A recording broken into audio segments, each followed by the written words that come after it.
Lust vs. Roy is probably one of the hypest, coolest moments that I've ever seen in anything I've ever watched. There's so much that goes into it, and as a fight, it's so interesting to look at and pick apart, but really, it is just really cool.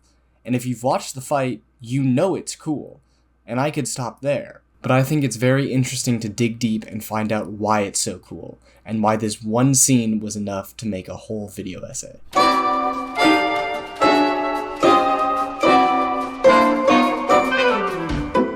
The actual moment that we all remember doesn't even really work as an anime fight. It's completely one-sided. Roy just beats Lust without the viewer ever beginning to question that he's going to lose, so it can hardly even be called a fight.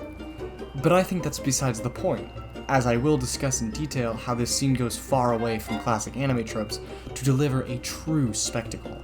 Ironically though, the next line in the script is actually about how Fullmetal Alchemist does a trope, but better. You know the classic trope of set up a super strong character and have them face another strong character and have them win to show how powerful that character is. And Fullmetal Alchemist doesn't necessarily reinvent this trope, but it just does it very well. Lust is introduced very early on as a sinister evil lurking from the shadows. She and Gluttony are clearly very strong, and even without any feats, we can infer that she is dangerous. We do actually get her feats of strength, however. She and Gluttony were enough to take down Scar, who had until that point been undefeated. We learn about homunculi from Greed, so knowing she's one of them makes her more powerful. She takes a knife from Hughes straight to the head, solidifying her homunculus status. Then in the episode where it all goes down, she seemingly kills both Roy and Havoc, without ever technically being damaged. Even when she was reduced to ash by Roy's explosion, she still got up just as new. Then she walks into the room with Al, Hawkeye, and Barry, insta-kills Barry, tanks every single shot that Hawkeye can throw at her, and then starts chopping up Alphonse. None of this is necessarily revolutionary, but damn is it good. A lot of authors would have started an episode or chapter, I guess, prior and only had one of these feats, but Arakawa starts from the beginning of the series. And that's all the hype just being built around Lust. Roy is, at this point, hopefully only injured from what we've seen, and what Lust tells Hawkeye, dead. Hawkeye freaking out and crying like he really is dead and then completely giving up adds so much to his entrance, because you might be really thinking he is dead. Then it moves on to Alphonse, and I know this is a good moment for his character building, but in hindsight it almost seems like Arakawa trying to lead you astray, trying to make you think that Roy is dead, or at least not going to be of any help. So Al has to step up and do it himself. None of this, again, is new, but it's just so insanely good that it feels like I've never seen anything like it. A lot of what makes this scene so cool is the line, "I'm just gonna keep killing you."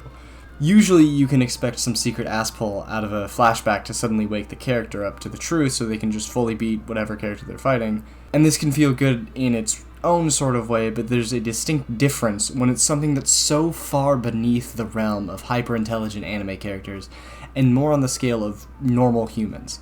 Take, for example, Luffy using Gear 2 for the first time against Blue Ino. Beforehand, most of the CP9 agents are all pretty strong, and we can just assume that they are, seeing how they are set up in the story. But we have also seen Blue Ino fight against Sanji, and only wince a little from one of Sanji's hardest kicks. Then he takes Sanji out shortly after. Later on, when it's Luffy's turn to fight him, we have the understanding that this is going to be a pretty tough fight for Luffy, seeing what he did to Sanji. But then, Luffy undergoes some sort of power-up. We are intrigued but not necessarily sold that Luffy is going to win. Then Luffy unleashes his first attack, and everything is flipped on its head. Blue Ino just got completely fumbled like he was a background character. I don't need to explain why that's hype, but it's just how our expectations were shattered that made our jaws drop or whatever. The rest of the fight is more of the same. Just a one-sided destruction where it's pretty clear that Luffy's going to win. And then he does, and it's awesome. Not only does it break our previous ideas about each character's strength in relation to each other, but it breaks the rules of One Piece fights in general. It doesn't switch to another character mid-fight, it doesn't have any flashbacks, the character doesn't magically get up from that and keep fighting. No, after close to 2 minutes, Blue Uno is down and Luffy moves on. It's a super hype scene and it's cool and whatever. More good examples can be found with almost any fight from JoJo, where the odds seem so impossibly stacked against the guy we're rooting for until he/she says something about some weakness and then the enemy gets destroyed. So what's the difference here? Why are these fights not enough to make a video essay on? It's the simplicity that makes Roy vs. Lust so hype. He doesn't need to speed up his blood flow so his body will move quicker. He doesn't need to magically learn how to stop time or whatever else they can think of in JoJo. Just burn the damn guy. And I am under the solid belief that if Arakawa were a lesser author, Roy would have arrived at the scene and said "I've got you all figured out, homunculus. Previously, I was using my flame attacks to create attacks of what I call the spear variety, where I can press the flame molecules to pierce my opponent. But now I understand that method of attack won't work because of your regeneration, so I have to use the flames of an entirely new variety I've just made up now, the cloud variety. It attacks you from all directions, not allowing you to regenerate. It's simple. I use my flame alchemy technique, Rising Heat, where I raise my body temperature to accelerate my body on my chest to heat up my heart, causing it to pump out more blood due to some medical term, thus my body easily closed up the wound. It's not 100% accurate, but this is probably what you're used to hearing in most shonen fight scenes, similar to this one in structure. I can't quite describe it succinctly enough, but basically, isn't it just way, way cooler that Roy just says something so down to earth, so human, so simple, like, well, if one flame blast didn't work, let's just keep going until it does? And Luffy isn't within that realm of hyper-intelligence by any means, but there is a distinct difference between how Luffy came up with a new power-up thanks to fighting CP9, which doesn't really make sense because going into hand-to-hand combat doesn't just necessarily add up to I learned to speed up my blood to make me faster, but also what is that? Like, what does that actually mean? Like, I kinda get it, but I can't super latch onto the idea of faster blood making you faster because is that even a real thing? A better example of this same kind of structure within One Piece would be Luffy versus Inaru. Luffy versus Inaru, because yeah, rubber is an insulator. Of course lightning won't work.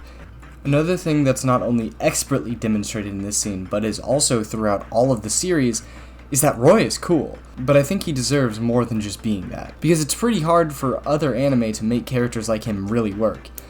And all of what makes him so great is in the line, I burned it closed, nearly passed out 2 or 3 times too. To quote a fellow YouTuber, Explanation Point, interesting characters are not made of strengths, they are made of weaknesses. It's the bad parts about him that make him so cool. The parts that you would normally think to avoid when you're creating your cool, unstoppable, badass character. And I think Arakawa knew this. Roy runs away from Lust a little while earlier, screaming in fear. He cries at Hugh's death, he makes mistakes later on. It's not an extreme amount, but when compared to other anime cool guys, he's really in a league of his own. So many other authors fail to make someone as cool as Roy because they only think of their characters as cool. Arakawa allows Roy to be weak to be cool, and it works so well. And that's why that line in their fight works so well. The fact that our unstoppable badass almost passed out closing the wound Lust gave him because it was so painful just makes him even cooler. I swear he also said it hurt like hell, which would have fit right in, but I'm unsure if he did or not. The example I made up earlier is worse not only because of the more complicated solution, but also because Roy says he doesn't go through any pain, causing him to feel less human. It's not just for this reason that him burning his wounds closed is good, but it also feels natural, just like the lighter and circle of blood in which he casts his alchemy. Just like how the solution to kill Lust was so human and down to earth, that we could have come up with it. How he did everything else feels real. It didn't feel like an ass pull. It doesn't feel like that typical anime ability that takes a monologue to explain. It doesn't feel like an unreal, super smart anime character came up with it. It feels just like a person did. Then Roy just goes off on her, and just like the Blue Uno Gear 2 fight, it feels like it breaks the rules of anime and shatters your expectations. But unlike the Blue Uno fight, Lust dies here. You weren't expecting his arrival, you didn't expect this amount of power, you didn't expect his stupidly simple strategy, and you definitely didn't expect him to just straight up kill one of what we can only assume to be the series' final antagonists. Now, there's one thing that you really can't avoid talking about, and that is, to a lot of people, way more important than anything I've said before. The animation and the music, and both of them are top tier. The animation is really good, don't get me wrong, but oh my god, the music. Battle Scherzo is easily the most hype track in all of anything to me, but they had some good direction on the music as well. Sometimes an anime can have a really good soundtrack, but it feels like the people who put the anime together have no idea what they're doing. Putting songs that don't fit where they shouldn't be, making music way too quiet, not syncing up the music to what's actually happening on screen. But they do not have those guys on the team here. The music is just loud enough so you can hear all the dialogue and feel the insane hype this song brings. It's synced perfectly to the events happening on screen. The music rises, playing up fanfare for a hero arriving on the scene. The melody keeps replaying, changing only in mild ways, mimicking the events on screen. Then, when Roy's had enough, the melody switches up into a final loud, bombastic, and heroic tune to close out the fight. And then she comes back for one more attack, accompanied by menacing tunes, like Roy doesn't have this already. And as you see the thumbnail of this video, and Lust fades away, somber yet menacing horns fill the background. The animation is, just look at it, it looks awesome. But more interesting is the direction of each shot. The anime is very clearly uncontent with just a single shot for this scene. Almost every 3 seconds the perspective swaps and the camera is at a new angle, each one spectacularly animated. Roy always gets the coolest shots where he just always looks so tough, and the way they animate Lust looks really like she's getting burnt to death, and it hurts. Constantly being drawn as just a burning silhouette in the flames, writhing and shaking in pain.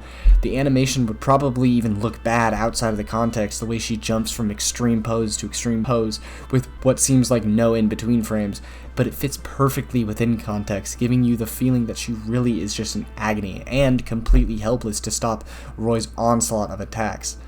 The shots where they both are visible are framed so perfectly to not only be right up in the action, but are skewed at an angle so you can clearly see both of the characters. This unique use of perspective also gives you an amazing sense of scale for Roy's flame attacks, and thus they feel even more powerful. And there's this scene, and it's peak. So yeah, it's pretty cool, I think. It definitely holds the title of the coolest scene like ever. And 2003 doesn't even have this fight. So, basically unwatchable is what that is.